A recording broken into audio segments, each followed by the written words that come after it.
आपल्या हक्काचा एक लोकप्रतिनिधी म्हणून ह्या 6 विधानसभेच्या म्हणजेच धाराशिव लोकसभेच्या प्रत्येक मतदाराच्या संपर्कात त्याच्या पडलेल्या सामान्यातल्या सामान्य अडचणीसाठी मी त्या ठिकाणी अखंड अगदी 24 तास वाहून घेतल्याप्रमाणे मी त्यांच्यासाठी क्रियाशील राहिलेलो आहे।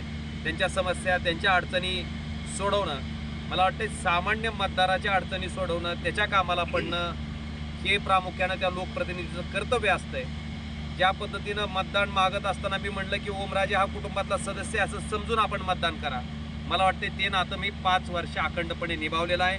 अगदी घरातल्या भावाला, घरातल्या मुलाला, घरातल्या नातवाला जितक्या अधिकारानं लोक कामं सांगतात तितक्याच अधिकारानं ह्या ओमराजेला सुद्धा त्या ठिकाणी लोक मानतात आणि कामं सांगतात। मला वाटतं हे माझं या 5 वर्षातलं यश आहे आणि निश्चितपणे चांगल्या पद्धतीनं प्रामाणिकपणे जर आपण एखादं काम केलं तर त्याचं अपेक्षित यश सुद्धा निश्चितपणे लोक त्या ठिकाणी देतात।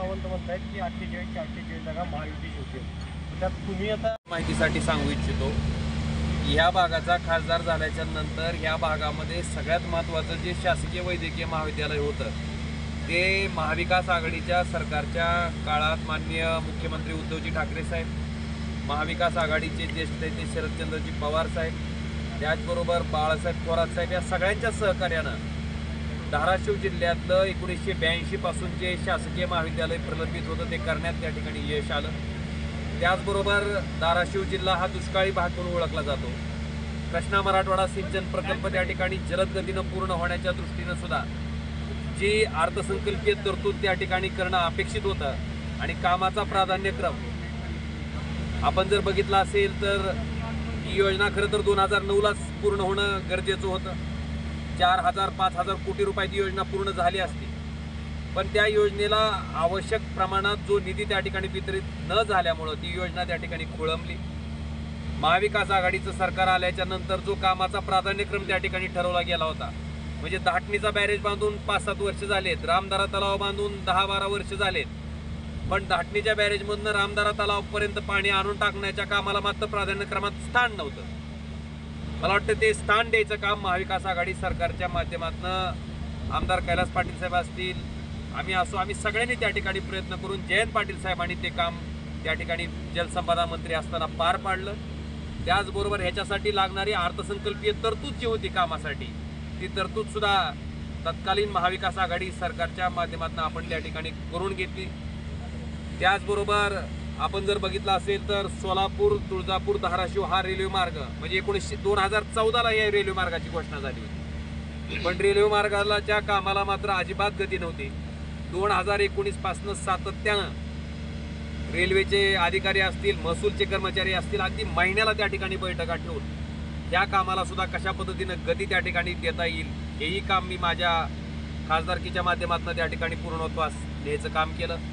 प्रधानमंत्री ग्राम सडक योजनेमधनं जे रस्ते होते ते रस्ते सुद्धा कामं घ्यायची, पण मुदती संपल्याच्या नंतर वर्ष 2-2 वर्ष कामं त्या ठिकाणी प्रलंबित असायची। ती कामं सुद्धा मुदतीत बसवून त्या मुदतीत आणि दर्जेदार पद्धतीची कामं करायचं काम आपण प्रधानमंत्री ग्राम सडक योजनेच्या माध्यमातून सुद्धा त्या ठिकाणी केलंय। जलजीवन मिशन असेल, आपण जे मोफत धान्य आज लोकांना दिलं जात आहे त्याचं डिस्ट्रीब्युशन असेल, मला वाटतंय दिशा समितीच्या माध्यमातून मी खासदार झाल्याच्या नंतर आपण जर माहिती घ्या की एकही दिशा समितीची बैठक माझी 5 ते 6 तासाच्या आत कधीही संपली नाही। अतिशय विस्तृत अशा पद्धतीनं त्या कामाचा आढावा घ्यायचं काम मी केलं।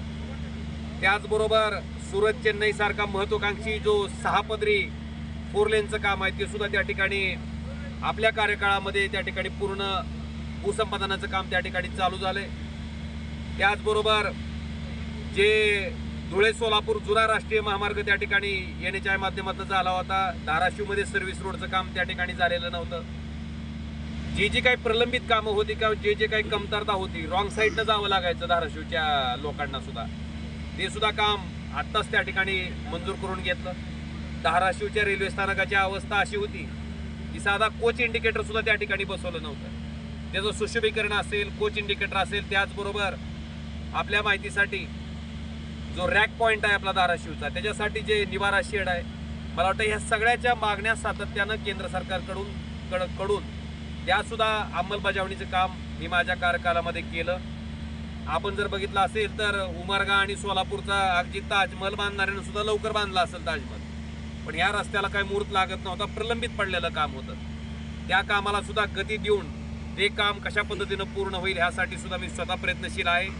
त्याचबरोबर टेंभुर्णीपासनं जे की आपल्या मराठवाड्याचं प्रवेशद्वार त्या ठिकाणी संबोधलं जातं, त्या रस्त्याची दुरावस्था होती. पहिल्यांदा 10 मीटरचा रस्ता करण्याच्या बाबतीतलं काम आपण त्या ठिकाणी केलंय. या रस्त्याचा 4 पदरीकरणाचा DPR सुद्धा त्या ठिकाणी केंद्र सरकारच्या पाठीमागं लागून सँक्शन करायचं काम आपण करतोय. आणि भविष्यात हा रस्ता सुद्धा टेंभुर्णीपासनं कुर्डवाडी, बार्शी, डोकी, लातूर हा सुद्धा महामार्ग त्या ठिकाणी 4 पदरी करण्याच्या दृष्टीनं निश्चितपणे यश येईल. त्याचा सुद्धा पाठपुरावा खासदार म्हणून मी त्या ठिकाणी केलेला आहे.